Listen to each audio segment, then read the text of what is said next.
Alhamdulillah nahmaduhu wa nasta'inuhu wa nastaghfiruh wa na'udzu billahi min shururi anfusina wa min sayyiati a'malina may yahdihillahu fala mudilla lahu wa may yudlil fala hadiya lahu asyhadu an la ilaha illallah wahdahu la syarika lahu wa asyhadu anna Muhammadan 'abduhu wa rasuluhu la nabiyya ba'dahu. Allahumma salli wa sallim wa barik ala sayyidina Muhammad wa ala alihi wa ashabihi wa man tabi'ahum bi ihsan ila yaumiddin. Qala Allah ta'ala fil Qur'anil 'azim a'udzu billahi minasy syaithanir rajim. Ya ayyuhalladzina amanu taqullaha haqqa tuqatih wa la tamutunna illa wa antum muslimun.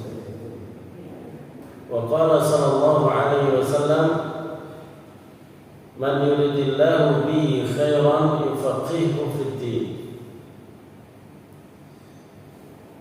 Bapak-bapak, ibu-ibu, salat subuh, jamaah salat subuh yang dimuliakan Allah.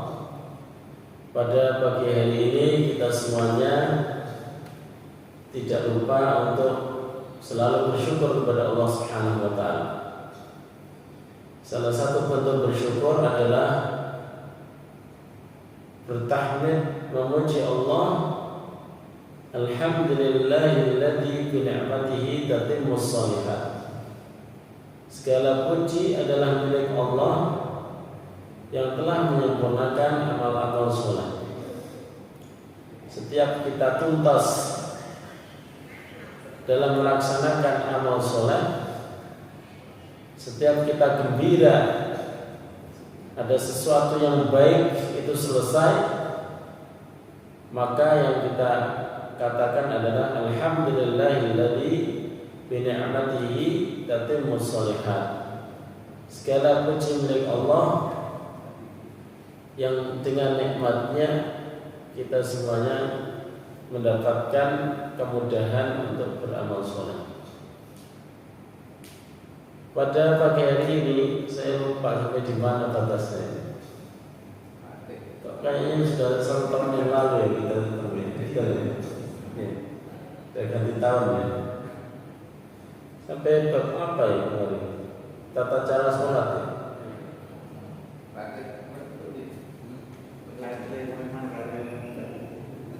Iya. Khusyuknya sholat. Dalam? Khusyuknya sholat. Oh, khusyuk sholat ya. Coba kita dalami tentang tata cara takbiratul ihram.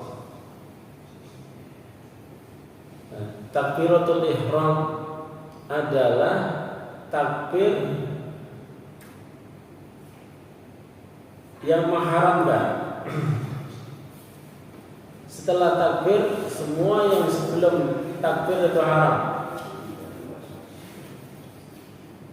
Khususnya adalah omongan, obrolan. Imam Ahmad ketika ditanya, apakah orang yang bersin ketika sholat itu membaca alhamdulillah? Jadi jangan kalau sholat bersin,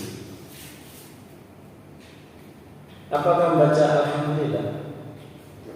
Sepakat para ulama bahwa dibolehkan membaca alhamdulillah ketika bersin.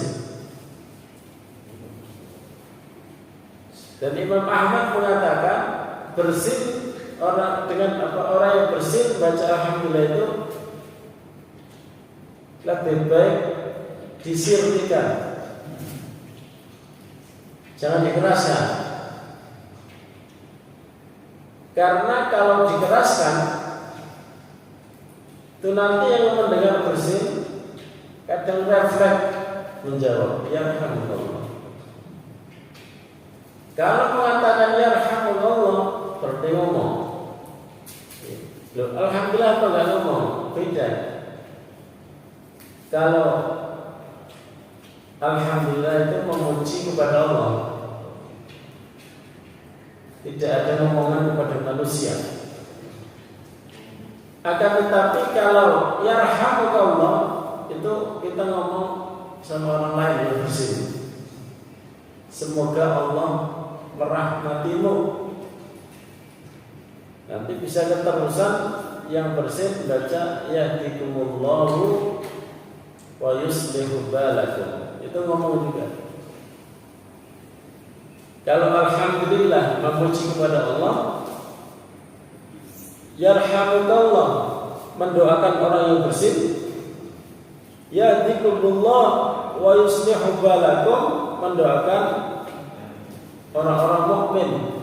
Semoga Allah memberi petunjuk kepada kalian dan memperbaiki perilaku kalian. Makanya takbiratul ihram ini mengharamkan apa-apa yang sebelum sholat, terutama adalah bicara kepada orang lain. Marwan bin Al-Hakam pada awal-awal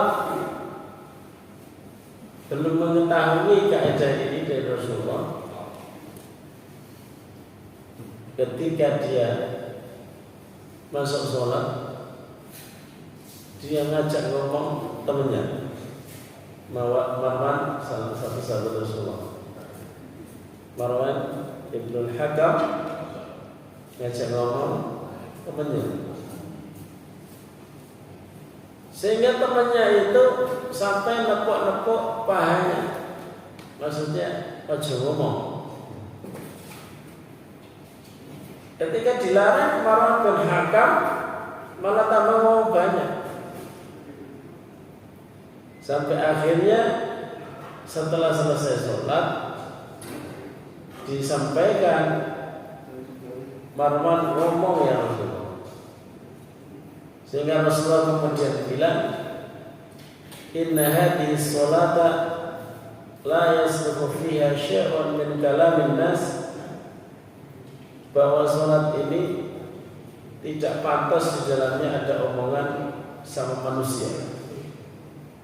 Jangan ada omongan. Ya. Inilah yang menjadi salah satu keistimewaan di dalam Islam. Ibadahnya orang Islam itu paling khusyuk, ya, paling khusyuk dan paling cepat rapinya. Kalau sudah qomat itu berapa juta di Masjidil Haram itu secara otomatis mereka membuat shaf dan tidak ngomong. Tidak ngomong dalam waktu yang bisa sampai 10 menit. Ya, itu khusyuk fisik ya. Nah, ini namanya takbiratul ihram. Nah, takbiratul ihram ini tata caranya yang pertama mengucapkan Allahu Akbar. Sebagian ulama ada yang membolehkan ditambah alif lam, Allahul Akbar, dan itu hampir tidak mengubah nama, mengubah arti. Ya. Tapi tidak boleh diterjemah dengan Allah Maha Besar. Ya. Jadi penerjemahan dalam bahasa itu tidak boleh di dalam sholat. Sehingga dalam riwayat Abu Dawud, la tatimmu sholatun li ahadin minan nas hatta yatawadda'a fayada'al wudu'a mawadi'ahu thumma yaqulu Allahu Akbar. Tidaklah sempurna sholat seseorang dari manusia sampai dia berwudu, kemudian dia membasuh wudu pada tempat-tempat tertentu, kemudian dia mengatakan Allahu Akbar. Barang siapa tidak mengucapkan Allahu Akbar, sholatnya tidak sah. Tidak boleh membaca Allahu Akbar di dalam hati. Kalau disuruh membaca Fatihah, disuruh membaca takbiratul ihram, maka tidak boleh dibaca di dalam hati. Ya. Ada orang mengatakan, aku mau berdoa, tapi doanya di dalam hati.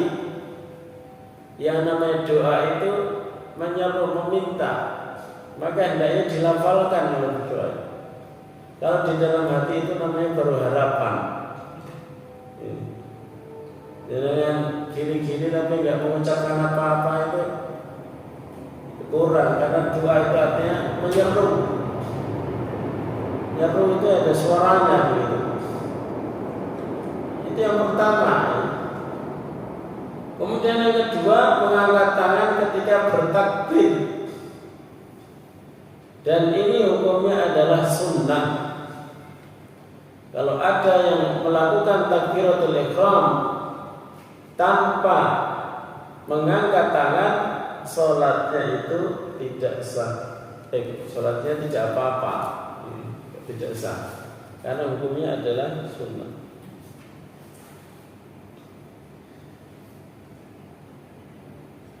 Kita mengangkat tangan di dalam sholat itu, mengangkat tangan itu maksudnya begini ya. Di dalam sholat itu ada 4 tempat. Yang pertama adalah ketika takbiratul ihram, ya, pertama kali masuk sholat. Ketika rukuk, kalau mau rukuk, angkat tangan. Ini banyak yang nggak angkat tangan kalau mau rukuk. Sama. Yang ketiga adalah ketika iktidal. Saya juga yang nggak mengangkat tangan ketika iktidal. Yang keempat adalah ketika bangun dari tahiyat awal. Ya. Hukumnya mengangkat tangan ini semua sunnah. Jadi ketika takbiratul ihram nggak mengangkat tangan nggak apa-apa, tapi meninggalkan sunnah. Ketika mau rukuk harusnya mengangkat tangan, dia tidak, maka nggak apa-apa, dia meninggalkan sunnah. Ketika bangun dari rukuk tidak mengangkat tangan nggak apa-apa, tapi dia meninggalkan sunnah. Bagi siapa yang habis tahiyat awal dia berdiri dan tidak mengangkat tangan, maka nggak apa-apa, tapi dia meninggalkan sunnah. Kalau ada makmum kok dia tidak mengangkat tangan, kalau ada imam dia tidak mengangkat tangan ketika bangkit dari rukuk, maka tidak apa-apa. Tapi makmumnya yang ingat hendaknya tetap mengangkat tangan. Sunnah-sunnah ya, sunnah-sunnah yang ditinggalkan oleh imam, makmum tidak apa-apa melaksanakannya, bahkan itu bagus. Ya, kalau ada imam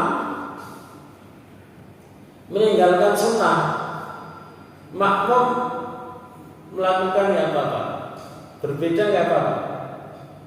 Apa misalnya dia imam nggak takbiratul ihram nggak pakai mengangkat tangan, makmum pakai tangan, makmum mengangkat tangan nggak apa-apa, asal tidak mengambil jatah waktu sendiri.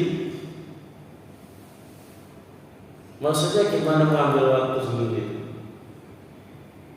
Tidak ada kesempatan, tapi dipaksakan. Seperti imam tidak kunut, makmum tidak bisa kunut sendiri. Karena kunut itu mengambil waktu sendiri. Ya. Jangan sampai ada makmum, ya, kecuali kalau sengaja imam kasih kesempatan.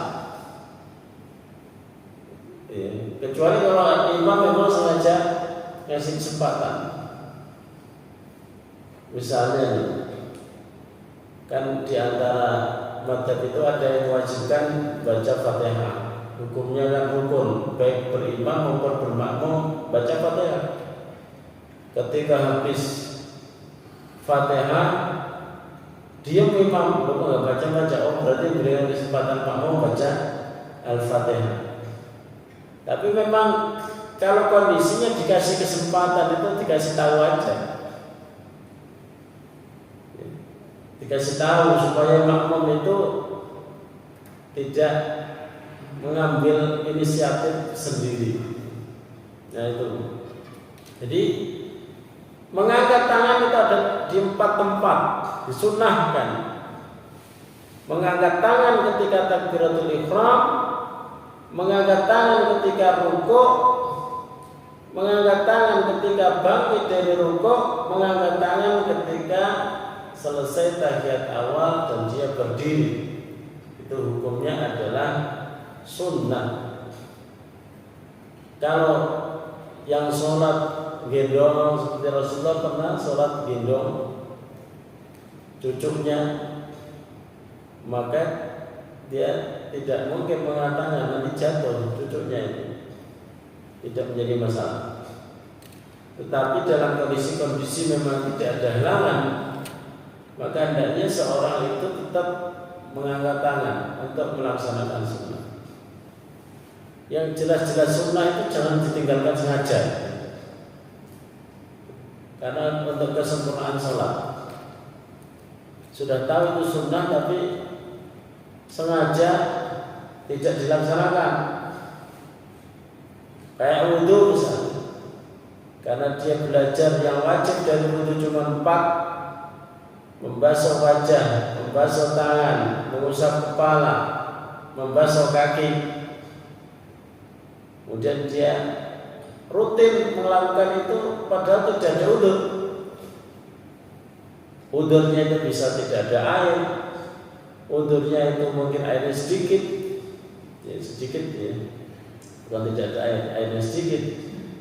Tapi dalam kondisi normal, sunnah-sunnah itu hendaknya dilaksanakan. Karena semakin lama ilmu dalam syariat, ya, terutama ilmu-ilmu fikih itu banyak yang sudah mulai dilupakan.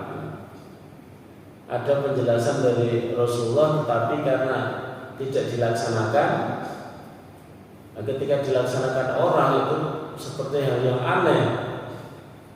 Ini adalah sunnah, kok kamu mengatakan ini tidak ada? Ini sunnah Rasulullah Sallallahu Alaihi Wasallam. Kemudian yang ini kata-kata ini ya, yang disampaikan oleh Syekh Ibnu Utsaimin, raf'ul yadaini 'inda takbiratul ihram wa 'inda ruku' wa 'inda raf'i minhu wa 'inda al-qiyam min at-tasyahhudil awwal sunnah. Ada 4 tempat untuk mengangkat tangan. Tata cara mengangkat tangan ketika takbir. Yang pertama, kedua tangan dibentangkan secara sempurna dan tidak menggenggam. Ya. Jadi tangan itu memang dibentangkan, tidak dalam kondisi tangan menggenggam. Itu yang pertama. Sebagaimana yang diriwayatkan oleh Abu Dawud, Rasulullah SAW kana Rasulullah SAW idza dakhala fi sholati rafa'a yadayhi maddan. Maddan itu dalam kondisi tangan tidak menggenggam. Kemudian yang kedua, telapak tangan dihadapkan ke kiblat dan diangkat setinggi pundak atau telinga. Bisa diangkat setinggi pundak seperti ini ya, kira-kira tidak harus diukur ya, tapi kira-kira ini lurus pundak saya, atau lurus telinga dinaikkan ke atas. Ini ada 2 riwayat. Sahabat melihat Rasulullah SAW mengangkat tangannya hadwa mangkibai, yaitu sejajar dengan pundak, idza ftataha shalah, ketika mulai sholat. Ini pundak ya. Kemudian pada riwayat yang lain mengangkat tangannya itu hatta balagata furu'a udunaihi. Ketika bertakbir itu sampai tangannya itu furu' udunaihi, daun telinga. Ya, daun telinga. Jadi daun telinga berarti lurus, ada daun telinga sampai daun telinga agak diangkat sedikit. Itu.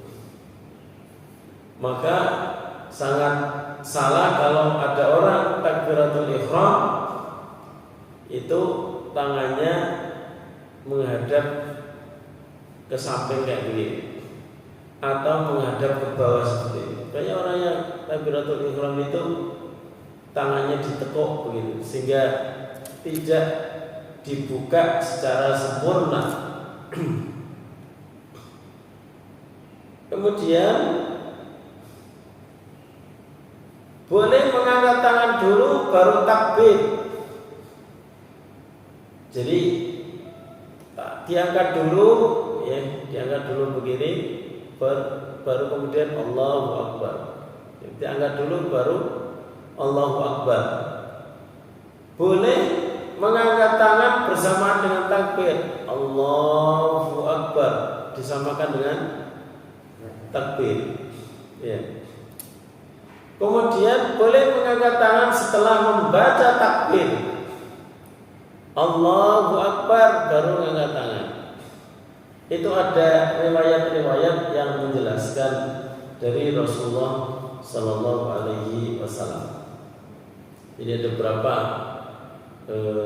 tata cara. Yang pertama, tangan dibuka betul-betul, jangan mingkuk, jangan menggenggam, dibuka betul-betul menghadap kiblat. Ya. Kemudian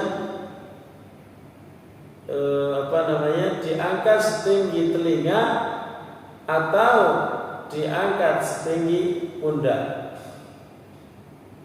Ya. Kemudian boleh mengangkat tangan dulu baru takbir, diangkat dulu baru Allahu Akbar. Allahu Akbarnya telat, ya nggak apa-apa. Boleh mengangkat tangan bersamaan dengan takbir Allahu Akbar sama-sama. Boleh mengangkat tangan setelah takbir, ya, Allahu Akbar baru mengangkat tangan. Itu semuanya ada jalurnya dari hadis-hadis yang sahih. Makanya ketika ditanya takbir itu kan tidak hanya takbiratul ihram, ada namanya takbiratul intiqal. Kalau takbir intiqal bagaimana? Takbir perpindahan dari rukun satu ke rukun yang lain. Takbiratul intiqal itu diharapkan, ya, bareng dengan gerakan perpindahan rukun, terutama imam, karena makmum itu mengikutinya berdasarkan suara takbirnya itu.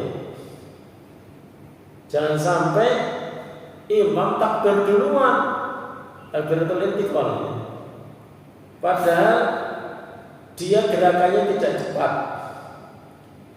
Terutama imam yang sudah sepuh, maka yang sering terjadi makmum itu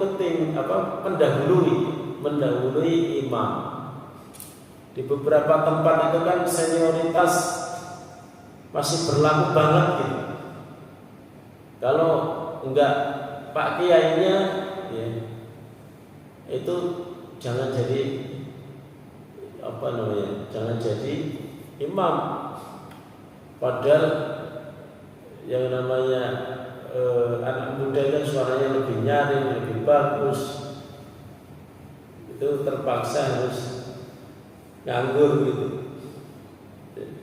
ada bacaan masih banyak ya. Senioritas itu memang berbeda pendapat para ulama, mana yang lebih utama, lebih tinggi ilmunya, apa lebih bagus suaranya. Kalau Rasulullah itu menempatkan aqra'uhum li kitabillah itu nomor 1, yang lebih bisa membaca kitab Allah. Artinya bacaannya yang lebih bagus, bacaannya yang lebih keras, ya kan? Karena memang kebutuhan makmum itu ya supaya bisa mendengar imam. Makanya para ulama mendahulukan aqra'uhum li kitabillah itu adalah orang yang lebih bagus bacaan Al-Qur'annya, orang yang lebih keras bacaan Al-Qur'annya. Karena itu yang dibutuhkan oleh makmum. Adapun senioritas itu dalam berfatwa saja, ilmunya lebih tinggi itu berfatwa saja. Tapi kalau untuk menjadi imam, maka yang dibutuhkan makmum adalah suaranya. Kayak misalnya di Arab Saudi, kenapa yang menjadi imam tidak muftinya, ya kan? Kenapa yang menjadi imam itu bukan mufti Arab Saudi yang dianggap dia mengeluarkan produk-produk fatwa? Ada Syekh Sudais, nah, itu bukan anggota Dewan Fatwa Saudi, tidak. Atau siapa yang lain sekarang ini kan banyak yang baru. Jadi itu jamaah sekalian rahimahullah, yang lebih diutamakan memberikan kesempatan kepada anak-anak muda. Kalau panjenengan punya anak gitu ya, yang dipondokkan kemudian suaranya bagus, sesekali memimpin sholat gitu ya, baik di dalam safar atau mungkin di masjid. Ada sebuah musola itu, saya pernah mengimami sholat tarawih. Itu anak yang baru SMP tapi suaranya itu sudah bagus sekali. Jangan sampai anak-anak kita ketinggalan dalam masalah bab membaca Al-Quran. Karena sekarang sudah banyak metode, tinggal anaknya itu dicetak suaranya bagus. Kalau perlu ditasbihkan Al-Fatihahnya. Sekarang itu sudah mulai sertifikasi bagus ya, sertifikasi Al-Fatihah. Karena Al-Fatihah itu kan rukun. Rukun itu perlu diperbagus, distandarisasi. Mungkin masjid ini bisa nanti khusus Al-Fatihah mengundang terutama imam yang sudah bersanad ya. Mengundang yang sudah bersanad, dikasih pelatihan 1 hari, nanti mungkin siangnya atau sorenya itu ada sertifikasi Al-Fatihah. Susah loh Pak. Sertifikasi Al-Fatihah itu susah. Terutama walau dot gitu ya. Toh gitu kan. Nanti sifat-sifat hurufnya, kemudian tahsinnya itu supaya kena. Nah itu yang akan menjadi standar ya. Kalau yang muntasih, yang bersanad itu kan ada pertanggungjawaban di hadapan Allah Pak. Maksudnya gini, karena yang bersanad itu dia mendapatkan sanad itu karena membaca 30 juz, diantaranya adalah Al-Fatihah. Gitu. Artinya sudah disahkan gurunya. Jangan bisa, tapi sanad ini tidak semua orang, kadang berbeda, tapi ya nggak apa-apa. Sertifikasi surat Al-Fatihah, kelihatannya kan gampang ya Pak. Nanti baru alhamdulillahirabbil alamin salah terus. Iya. Bagus itu. Untuk ya bukan menjamin sih, untuk memperbaiki saja bacaan Al-Fatihah kita, karena Al-Fatihah itu salah satu dari rukun.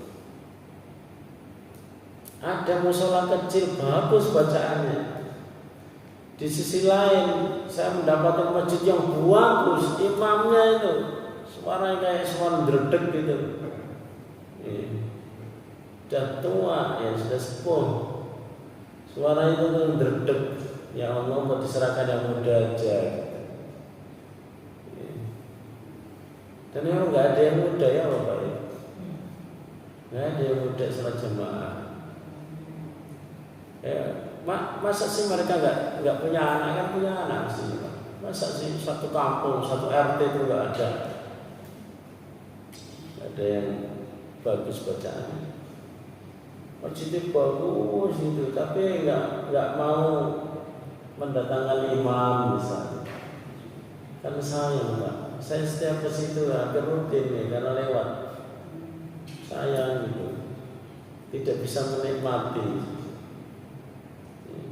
Yaitu senioritas itu. Pokoknya yang tua itu yang lebih berat. Ini perlu memang kaderisasi ya, keturunan kita. Siapa nanti yang akan menggantikan saya ketika saya meninggal di masjid? Siapa yang ngurusi? Itu harus anak muda harus dimunculkan, daripada mereka hilang, ya, generasi hilang.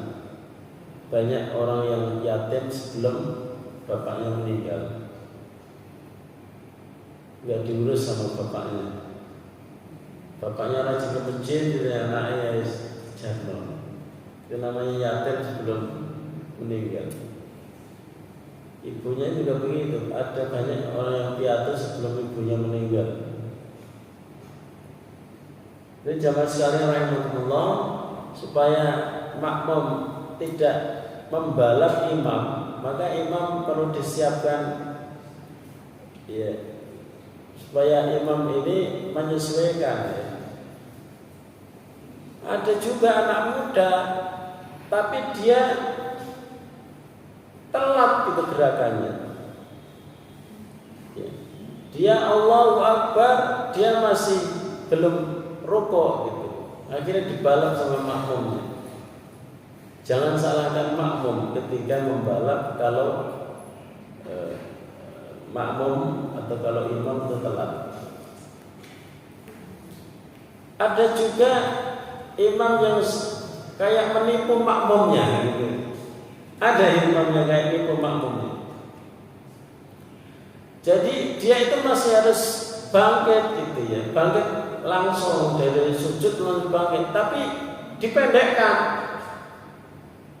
Allahu Akbar, padahal apa namanya? Dia bangkit.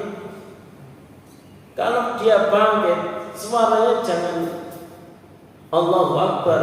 Kayak makmum itu yang jauh itu jadi kayak duduk. Begitu. Itu namanya imam yang menipu makmumnya. Ya. Ada juga yang dia itu duduk tapi dipanjangin, yang keliru Pak. Allahu Akbar, itu kan kayak bangkit Pak, tapi ternyata dia nggak bangkit. Nah ini, jadi kalau bangkit ya agak dipanjangkan sedikit, ya nggak usah panjang-panjang Allah.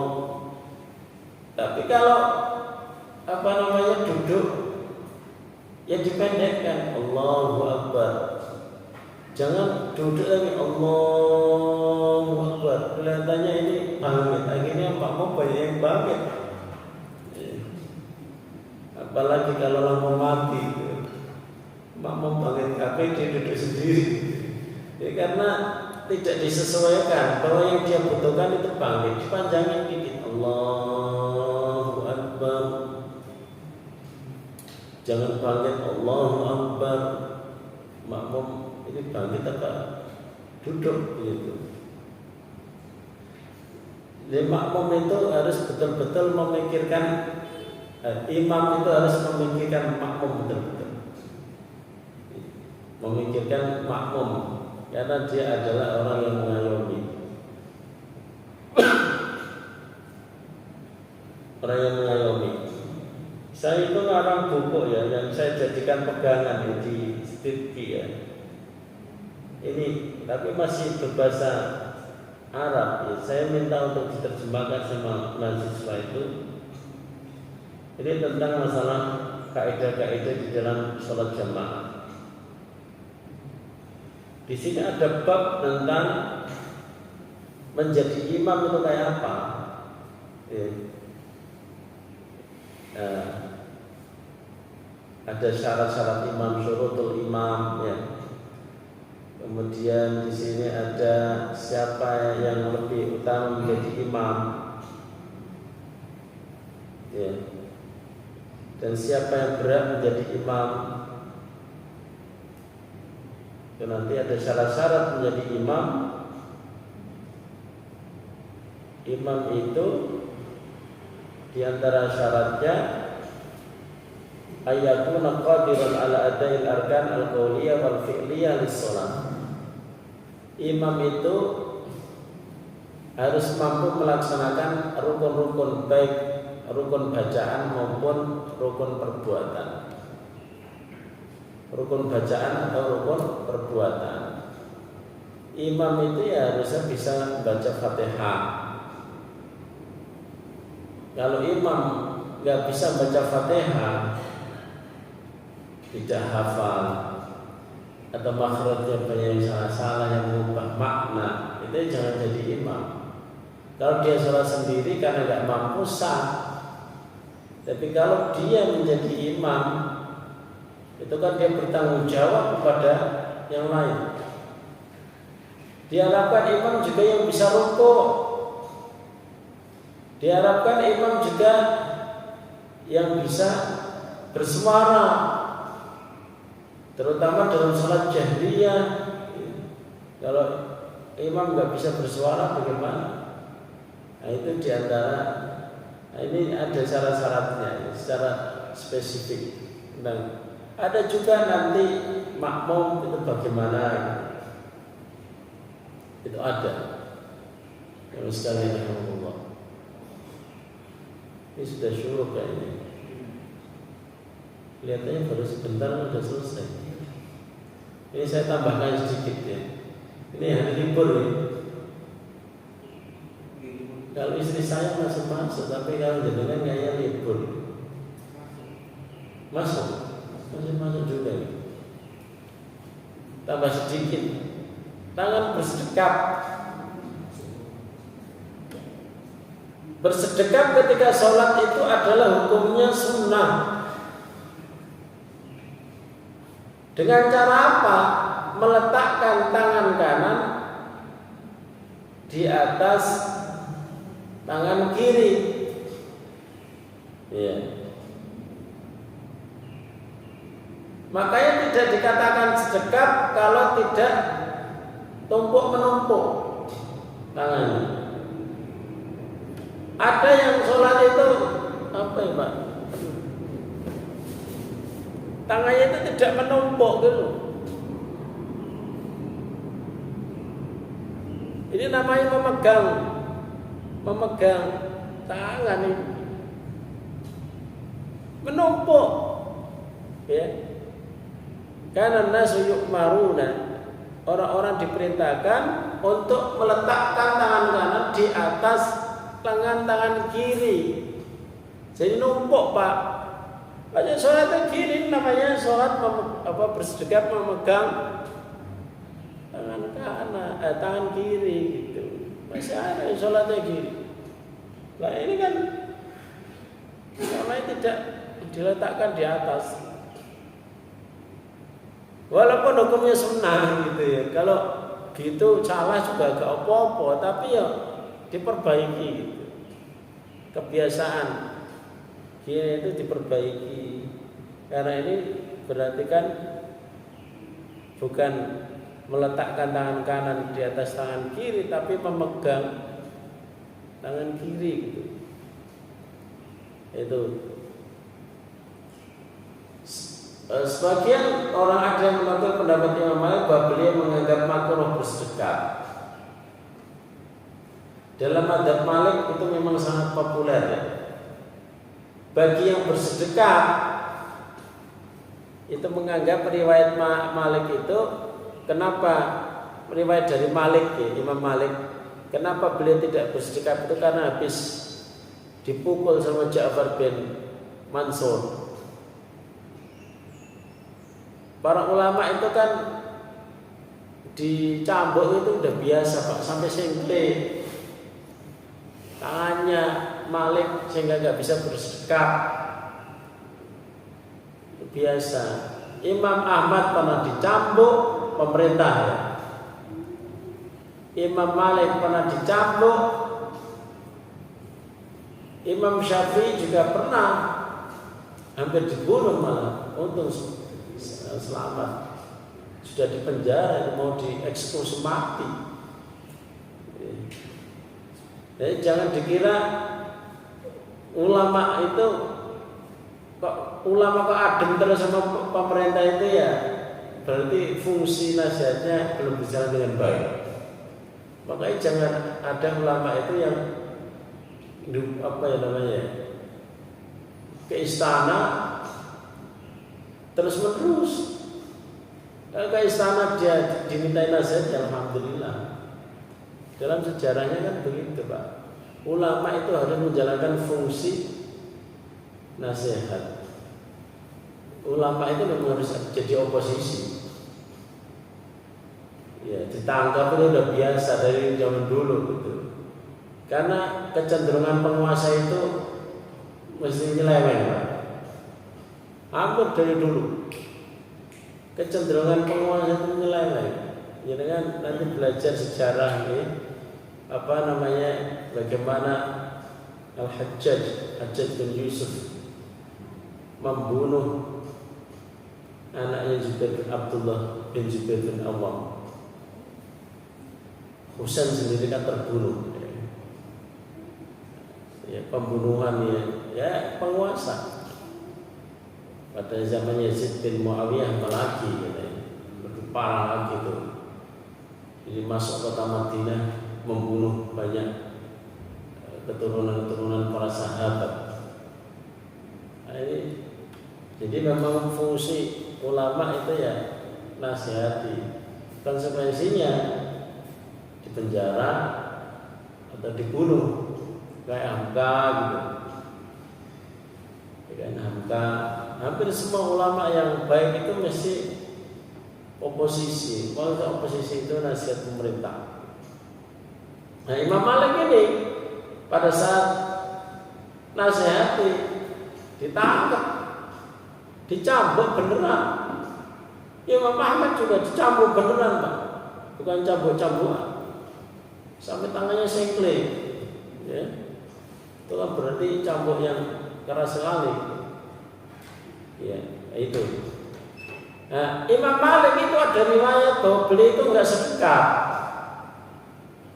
Kata yang berpendapat bahwa sedekah itu sunnah, Imam Malik itu karena tidak bisa mengangkat tangannya, sakit.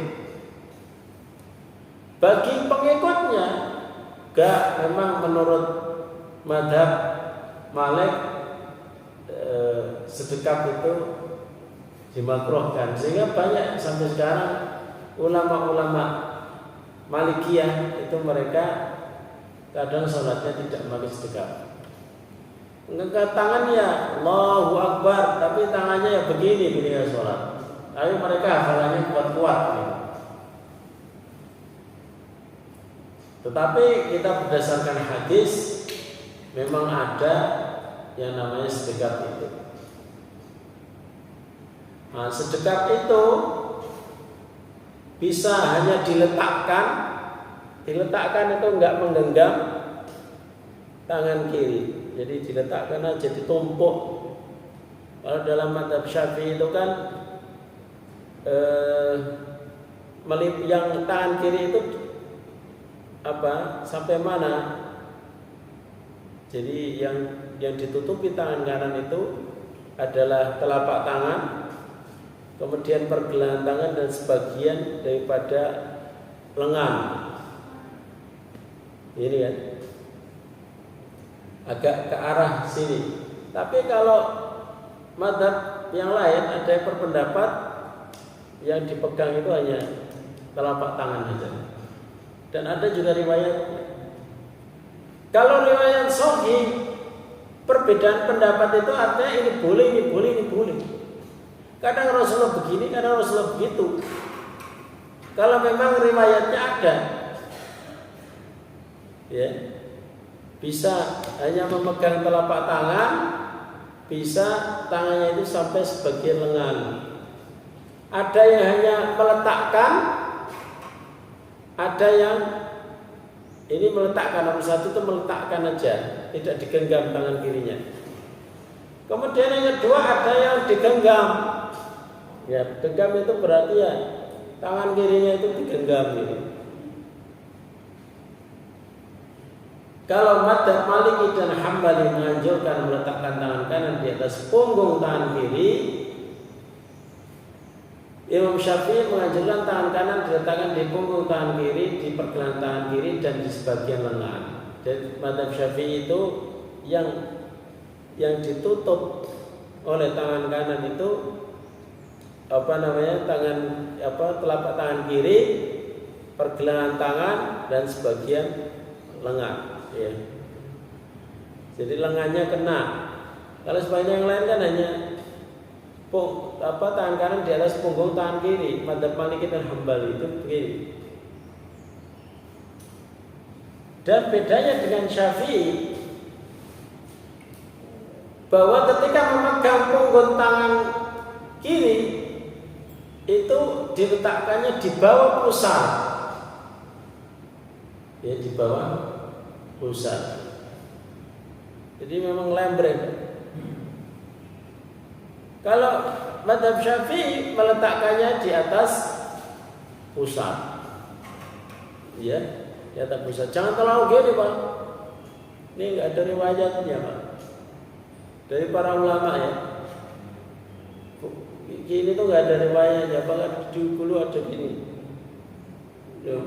Di sini itu nggak ada, itu nggak tahu pendapat dari mana orang mencontohkan seperti itu. Tapi pendapat mazhab itu tidak ada.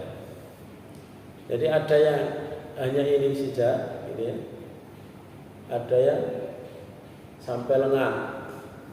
Yang hanya telapak tangan itu diletakkan di bawah pusar. Kalau yang sampai lengan itu diletakkan di atas pusar, bukan sampai naik ke atas ini, bukan. Itu. Mazhab Hanafi dan Hambali sedekap itu di bawah pusar. Ya. Dari riwayat dari Imam Ali tentang masalah itu. Kalau Syafi'i dan Maliki di bawah dada dan di atas pusar, pokoknya di atas pusar aja. Iya. Itu beberapa ya berkaitan dengan takbiratul ihram dan bersedekah. Ya, dan jenengan biasanya ya di atas pusar ya. Kalau di bawah pusar itu nanti akan kelihatan seperti nggak niat sholatnya gitu. Ya gini ya. Dipegang tangannya, tangan ini telapak tangan kiri itu dipegang terus diletakkan di bawah pusar. Itu mazhab Hambali sama Hanafi. Gitu. Para ulama itu berbeda pendapat ya, tidak sepakat dalam masalah itu dan hukumnya adalah sunnah. Insyaallah kita akan lanjutkan sudah 1 jaman ya, lebih kita bahas 2 tema, yaitu takbiratul ihram dengan sedekap. Kemarin ini yang saya pakai untuk pelatihan. Pelatihan itu butuh waktu yang lama. Kemarin itu 2 jam lebih. Itu pun belum tuntas sebenarnya. Terlalu cepat-cepat. Mungkin suatu saat nanti dibikin apa ya, yang lebih rileks untuk pelatihan selanjutnya. Saya kira seperti itu Bapak sekalian dan Ibu sekalian, mungkin kita adakan diskusi ya, atau bagaimana ini sudah jauh dari syuruk. Silakan kalau ada yang bertanya 1 atau 2 orang yang tentang sholat boleh, atau mungkin dengan apa tentang masalah fikih yang lain. Silakan. Dalam sholat itu ada 2 duduk namanya iftirash seperti tahiyat awal dan tawarruk seperti tahiyat akhir. Menurut mazhab Ahmad, kalau dalam sholat ada 2 duduk, satu sholat ada 2 duduk, maka duduk yang pertama iftirash, duduk yang kedua tawarruk. Tetapi kalau hanya 1 duduk maka iftirash. Itu pendapatnya Imam Ahmad. Kalau Imam Syafi'i, mazhab Syafi'i kan? Mazhab Syafi'i kalau sebelum salam itu mesti tawarruk. Baik 2 maupun 4. Ya. Pokoknya kalau mau salam duduknya ngunci kakinya itu. Duduk tawarruk itu kan kunci Pak. Jadi kan kaki kiri itu dikunci sama kaki kanan. Jadi makanya kalau bangkit itu agak susah. Nah, dalam mazhab Syafi'i seperti itu. Dalam mazhab Hanafi semua duduk ya iftirash, baik yang jumlah dalam sholat itu ada 2 tahiyat atau 1 tahiyat, maka semuanya adalah iftirash. Nah, Imam Syafi'i, kita kebanyakan kan mazhabnya Syafi'i, maka sebelum salam itu tawarruk. Hadis-hadisnya ada. Ya, kalau saya lebih cenderung seperti yang dijelaskan oleh Imam Nawawi. Ya, seperti yang dijelaskan oleh Imam Nawawi dalam mazhab Syafi'i. Tetapi memang mazhab Ahmad juga mazhab yang kuat ya, dalam masalah ini. Ya, monggo. Kalau saya itu kadang tawarruk, kadang iftirash, karena ada 2 hadis yang yaitu tadi memper gitu ya. Mazhab Syafi'i juga memper. Kenapa? Kata Imam Nawawi mungkin. Kenapa ada tawarruk? Karena sudah mau selesai, maka dikunci agar selesai. Maka setiap sebelum salam maka tawarruk dikunci untuk segera selesai sholatnya. Itu pendapat Syafi'iyah ya, Syafi'iyah. Tapi kalau mazhab Ahmad ya itu tadi. Ya, dalam masalah fikih ya, kadang salah satu hikmahnya itu bisa jadi ada 2 hadis yang membolehkan 2 itu, sehingga kadang memakai ini, kadang memakai itu lebih baik ya. Jangan mempertentangkan hadis ya. Jangan mempertentangkan antara hadis. Kalau ada 2 hadis yang bisa begini, bisa begitu, berarti dalam hal itu dibolehkan seperti ini, dibolehkan seperti itu. Iftitah Rasulullah itu banyak, bisa ini, bisa itu. Ya kayak begitu tadi. Perbedaan pendapat itu kadang memunculkan apa? Bahwa Rasulullah pernah melakukan ini, pernah melakukan itu. Kayak dulu pernah saya jelaskan, laki-laki kencing sambil berdiri. Rasulullah pernah melakukan kencing sambil berdiri, hadis yang sahih. Rasulullah juga Dalam riwayat Sahih riwayat Aisyah, Rasulullah itu banyak duduk kalau kencing. Oh berarti Aisyah kan nggak tahu yang berdiri. Yang berdiri hanya meriwayatkan. Berarti Rasulullah pernah kencing sambil berdiri, pernah kencing sambil duduk. Sehingga Ibnu Qayyim menyimpulkan kalau kondisinya nggak mungkin duduk ya berdiri. Kalau misalnya bisa sambil jongkok ya jongkok begitu. Dan itu yang lebih baik jongkok, lebih bisa mengurangi suara, lebih bisa menghindari terbukanya aurat dan lain sebagainya. Jadi memaknainya seperti itu. Memang dalam kondisi fikih itu gimana ya? Kita harus lebih elastis, dinamis gitu. Ya itu tadi bahwa kadang Rasulullah melakukan ini, Rasulullah melakukan itu. Seperti ada riwayat begini, apakah lurus? Ya ketika mengangkat itu lurus telinga atau lurus pundak? Kan ada riwayatnya, yang lurus pundak ada, yang lurus telinga ada. Ya berarti Rasulullah kadang melakukan ini, kadang melakukan itu, sehingga tidak saklek. Itu bagian daripada ikhtilaf tanawu' namanya, perbedaan tapi masih sejenis, bukan perbedaan yang tabrakan. Kalau perbedaan yang tabrakan, ini halal, yang lain mengatakan haram, maka itu tabrakan, itu nggak bisa di. Tapi kalau kaifiat sholat kadang ini, kadang seperti itu, kalau memang riwayatnya ada dan sholat, jadi tidak perlu diperdebatkan. Makanya saya kadang iftirash ketika sholat sunnah, kadang tawarruk, karena memang ada dua hadis yang menunjukkan hal itu. Bisa fleksibel. Itu gitu.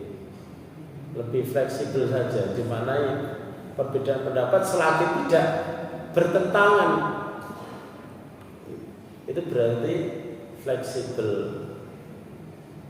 Bahkan ini ada ulama yang mengatakan kalau di rakaat ketiga dan keempat apakah membaca surat-suratan?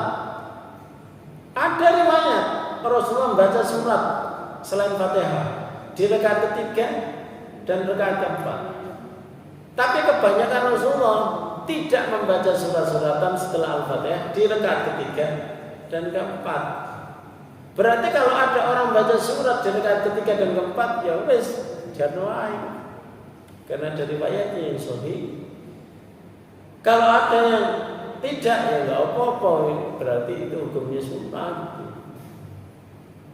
Enak ya, kalau ada dalil-dalil kita gabungkan, oh berarti boleh ini, boleh itu, boleh Allah baik, boleh kabiro, kan gitu, kan enak. Nggak usah dipertentangkan.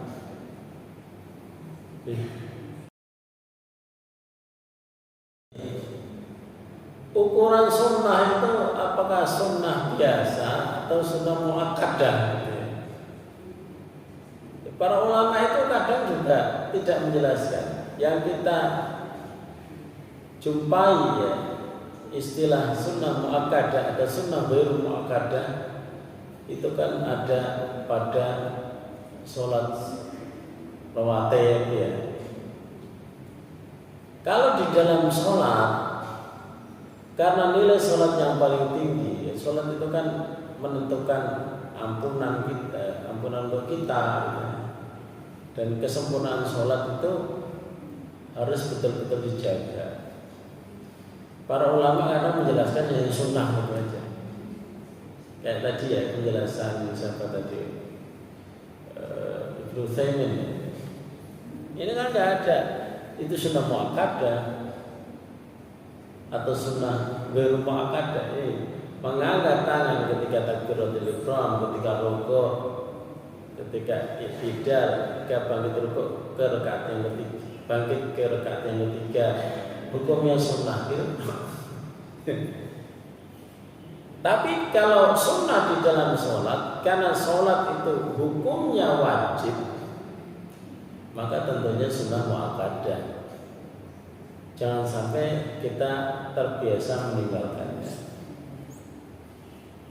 Apalagi sudah pernah kita baca hadis bahwa rata-rata nilai sholat seorang hamba itu separuh, 50%. Sudah 50%, sunnah-sunnah yang ditinggalkan juga itu jadi berapa persen? Kira-kira. Sholatnya khusyuk bermasalah, sengaja meninggalkan sunnah, ya kan? Nah, terus nilai sholatnya piro? Padahal sholat itu nilainya itu kalau nilainya A, jenengan selamat Pak. Wes gak perlu amalan yang lain. Kalau nilai sholat jenengan itu A, very good, ya, excellent, ya. Excellent. Nah, itu Allah itu udah giring aja langsung ke surga gitu. Tapi kalau nilainya itu C min, itu yang nanti diperiksa yang lain amalan-amalannya itu, amalan ini, terutama sunnahnya, dia melakukan ibadah sholat sunnah. Makanya walaupun para ulama mengatakan hanya sunnah, dalam sholat itu tentunya adalah sunnah muakkadah, karena sholat itu adalah ibadah yang paling tertinggi dalam Islam. Ya, sampai bisa diketahui dia itu kufur atau tidak itu dari sholatnya. Orang yang nggak sholat itu diragukan keislamannya. Ya betul. Walaupun Imam Syafi'i itu masih, kalau memang dia di lingkungan kaum muslimin, dia orang fasik, masih ada apa ya istilahnya toleran. Kalau mati tetap disolatin gitu. Kalau Imam Ahmad kan gak sholat ya gak usah disolatin, hanya dipendem. Tapi kalau kita ya bisa kita lihat dia itu apa ya, masih kelihatan Idul Fitri, Idul Adhanya tidak. Kalau enggak ya wis polos. Maksudnya apa sih dibela apa deh, ya kan? Dia butuh dibela ya. Kan kita menyolati mayat itu membela mayat loh Pak. Mintain ampun ya Allah, walaupun dia itu kayak begitu, ampuni dia. Kita bela betul-betul. Tapi nek dia sendiri itu nggak membela dirinya sendiri, ya apa? Baik kalau ada orang nggak sholat kok, sebagian orang nggak nyolat itu aja, kok nggak nyolati sampai? Lapo kok disolat atau nggak sholat? Terus aku belo apa yang dia nggak belo awal itu? Ya kan? Ya, kayak gitu ya nggak apa-apa. Ada yang nyolati ya nggak apa-apa, nggak ada yang nyolati, nggak usah kedengan, nggak usah marah-marah. Makanya tetap kalau bisa ya tetap dibawa ke masjid, karena banyak mayat itu nggak masuk masjid, langsung diantar ke kuburan. Sholatnya di mana? Di rumah. Kan kasihan, mayatnya udah banyak dosanya, tapi kaum muslimin nggak mau membela 40 orang kan kata Rasulullah, 40 kalau dibela 40 orang, disolati 40 orang, maka Allah itu akan mengampuni dia. Kalau bisa mengundang itu sampai 40 orang. Masjid ini pernah nggak ada sholat mayat sebelumnya? Belum pernah. Jadi belum pernah ada yang tinggal sekitar sini. Tetap dibawa ke masjid aja Pak. Tetap dibawa ke masjid Pak, kasihan mayat. Terutama kalau dia masih kadang muncul, kadang hilang. Dibela betul Pak, temannya dibela di hadapan Allah.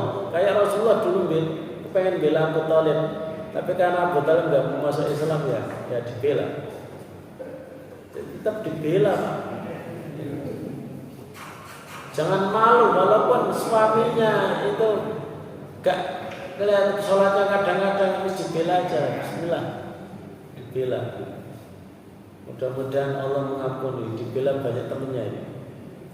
Salah satu pembelaan terhadap mayat, jangan ngomong-ngomong bisik-bisik ketika ngantar mayat itu kecuali kebaikan.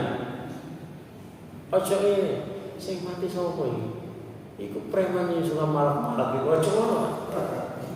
Karena malaikat itu mendengar persaksian.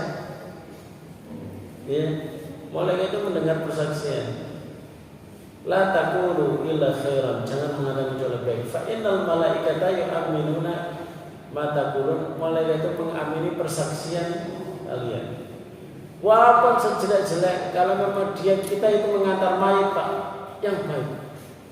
Oh dia itu orangnya baik. Prinsip kita, jangan kita gembira kalau ada teman muslim diadab Allah lain. Iya. Wah, ikut preman itu wes ketemu malaikat mungkar-mungkar. kayak apa ya? Kayak aku senang gitu. Ketemu mungkar-mungkar di Palu itu senang gitu. Ngapain kita senang orang lain diadab karena kita? Justru kita ini harusnya dalam hati itu jangan sampai orang itu diadab. Nah, orang tersesat itu pernah menyesatkan. Bukannya malah diajak tapi jarno yang mati gak usah disolati, malah lupa ngaji Pak.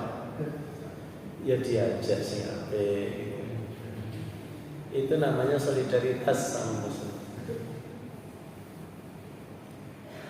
Saya kira cukup ya insyaallah. Mudah-mudahan ini saya harus ngantar juga.